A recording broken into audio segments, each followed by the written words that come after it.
দর্শক, দেশের আইন শৃঙ্খলা ও নিত্য পণ্যের দাম নিয়ে বিজয়নগরে এবি পার্টির কার্যালয়ে সংবাদ সম্মেলন চলছে। আমরা সরাসরি যুক্ত হচ্ছি সেখানে।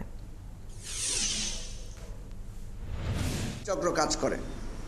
এবার একটা ইউনিক টাইম আমরা পেয়েছি যেখানে কোনো রাজনৈতিক দলীয় সরকার না, এটাকে আপনি নিরপেক্ষ সরকারও বলতে পারেন, আবার এটাকে সর্বদলীয় সরকারও বলতে পারেন। এটা কোনো পার্টিকুলার দলীয় সরকার না।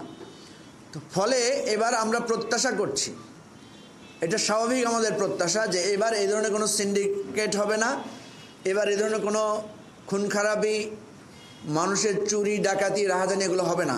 অর্থাৎ এবারের রমজানটা হবে অতীতের 10, 15, 20 বছরের ইতিহাসে সবচেয়ে শান্তিপূর্ণ রমজান, যেখানে মানুষ শান্তিপূর্ণভাবে ইবাদত বন্দেগী করে রমজানের যে পবিত্রতা, রমজানের যে শান্তিপূর্ণ সময়, সেটা রক্ষা করতে পারবে।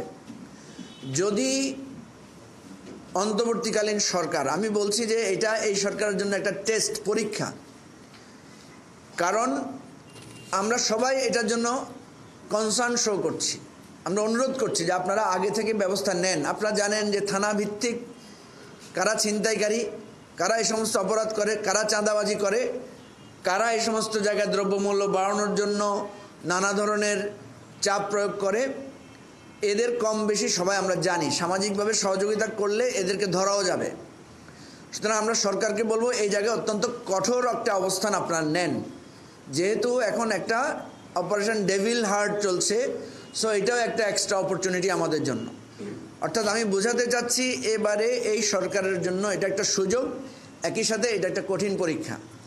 সরকার যদি ব্যবস্থা নিয়ে এই পরীক্ষায় উত্তীর্ণ হয়, আমরা চাইব এবারের রমজান, ঈদ সব মিলিয়ে মানুষ একটা ভিন্ন টাইপের রমজান, আরামদায়ক ইবাদত বন্দেগী করার শান্তিপূর্ণ একটা সময় অতিবাহিত করবে।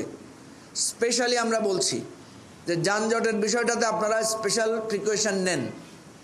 2টার পর থেকে ভয়ানক যানজট হয় ঢাকা শহর সহ চট্টগ্রাম, রাজশাহী, খুলনা, আরও বিভিন্ন জেলা শহরও এখন হচ্ছে। এই সমস্ত ব্যাপারে পদক্ষেপ নেন।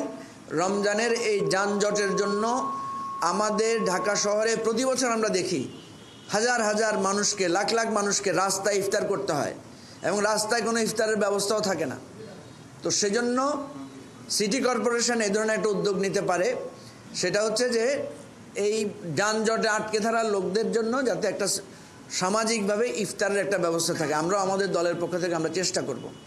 আর একটা জিনিস হচ্ছে আপনার লোডশেডিং, তারাবির সময়, সেহরির সময়, ইফতারের সময় সরকার আমাদেরকে আশ্বস্ত করেছে যে এবার কোনো লোডশেডিং হবে না। প্রত্যেকবার দলীয় সরকারগুলো, ফ্যাসিবাদী সরকারের সময় এই ধরনের কথা ছিল, কিন্তু আমরা দেখি যে তারাবির সময় লোডশেডিং হয়। সুতরাং এই সমস্ত ব্যাপারে আমরা সরকারকে আগাম সতর্ক করছি। আবারও বলছি, এইটা আপনাদের জন্য পরীক্ষা। এই পরীক্ষায় যদি আপনারা পাশ করতে না পারেন, তাহলে আমরা ধরে নেব আপনাদের অধীনে একটা নির্বাচন চালানো, সুষ্ঠু নির্বাচন করা সম্ভব না। এবি পার্টির সংবাদ সম্মেলনে এতক্ষণ যুক্ত ছিলাম আমরা সরাসরি।